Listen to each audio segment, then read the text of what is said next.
Hi, today I want to talk about Mary Eleanor Wilkins Freeman. She was an American novelist born from 1852 to 1930 and short story writer. The majority of her writing focused on New England life, a subject which she captured masterfully. Very professional in her subtle and sublime short story, A New England Noon, that I will discuss later. She was educated at Mount Holyoke Female Seminar, now it's called Mount Holyoke College, and spent much of her life in Massachusetts and Vermont. She produced over 2 dozen short stories and novels, including 2 superb short story collections, which is A Humble Romance and Other Stories, which she developed at 1887, and A New England Noon and Other Stories, which from 1891. So for me personally, discovering the works of Mary Freeman has been an absolutely delight. Super happy, super glad. I am rather disappointed that I major in a kind of English, like journalism at my college, where I took classes about this literature, but and also back in the time when I was in high school, and yet I never heard her name mentioned one single time. She is a fantastic writer that should be better known to modern audiences, and I encourage anyone reading this page, my presentation, to take time to explore her canon. She wrote with great range, producing charming children's stories like The Christmas Masquerade, playful poems, ghost stories, including Haunting Loyola Miller, which is a story that stayed in my head for weeks after I read it, and feminist scene pieces like which I just discussed, A New England Noon. All of those stories have depths. They're deep enough. She is a brilliant writer that deserves attention from modern readers. So in 1883, when both of her parents died, she returned to her birthplace and lived with her friends. Also, this time she published in a Boston newspaper for her first story for adults.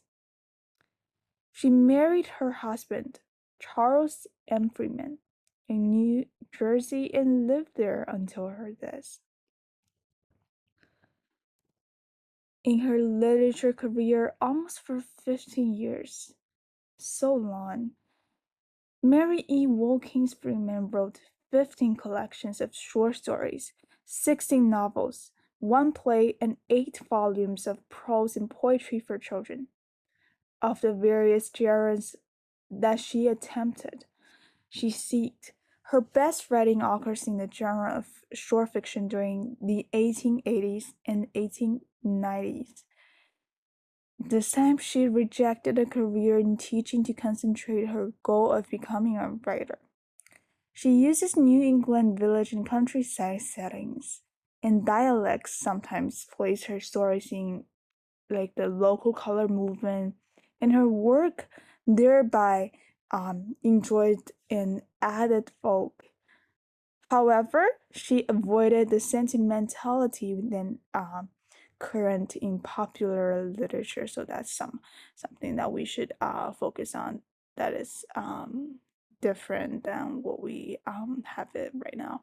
So the first 2 collections of her stories can be remembered are A Humble Romance and Other Stories, which is from 1887, and A New England Noon and Other Stories, 1891, and the novel Pembroke from 1894.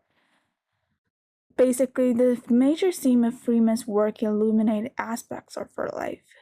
Mary Wilkins Freeman's words to describe the feeling of receiving her first acceptance and check for the short stories provides an interesting context. She said that I felt my wings sprang from my shoulders, capable of flight, and I flew home. from New York Times during April 1926. Overall, she used theme of independence, determination, and female capabilities in short stories, including in a New England Nun and other stories, being the way and ability to inform and compassionate about these themes. So her statement characterized the dilemma this remarkable turn of the century New England writer faced.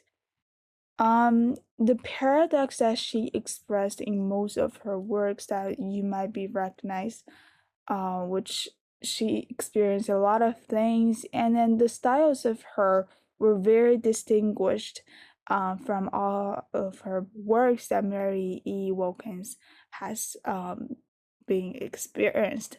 So I think it's also what's unique for her, for the background that she provided for us, which is a very compassionate, this type of writings, and then very serious background information that we all can hear from it, and then we read it and then we feel it, which was very interesting.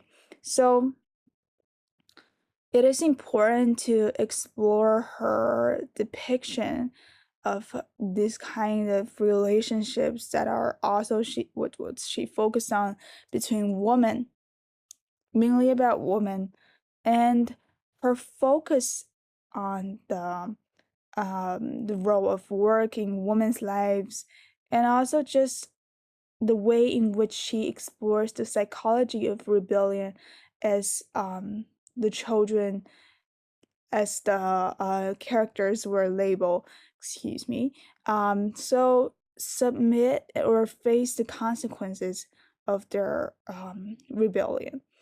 So, which is pretty obvious that of particular interest in offering a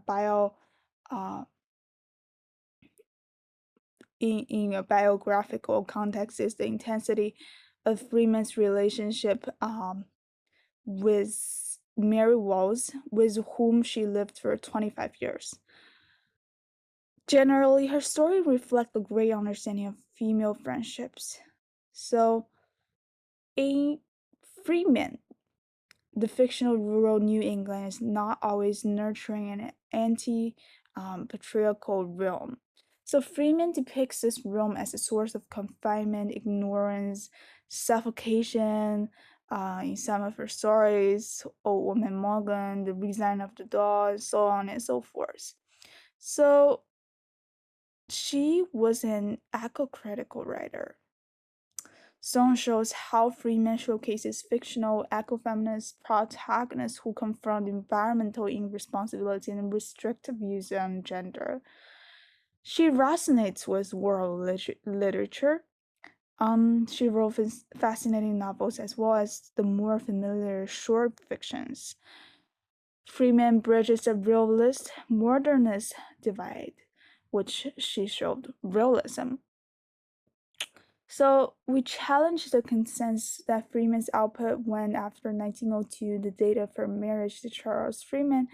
It has been accepted that her fears about being swallowed up by the matrimony were well-founded, that her husband's abuse and alcoholism distracted her from overproducing good work again. But Freeman's production after 1902 deserves a closer look. And so she was so fascinating, very superb writer that I hope everyone could have a chance to read her work. So this is some famous work that I just discussed. She said, "No matter how tired or rash I am, a pussycat sitting in a doorway can differ my mind."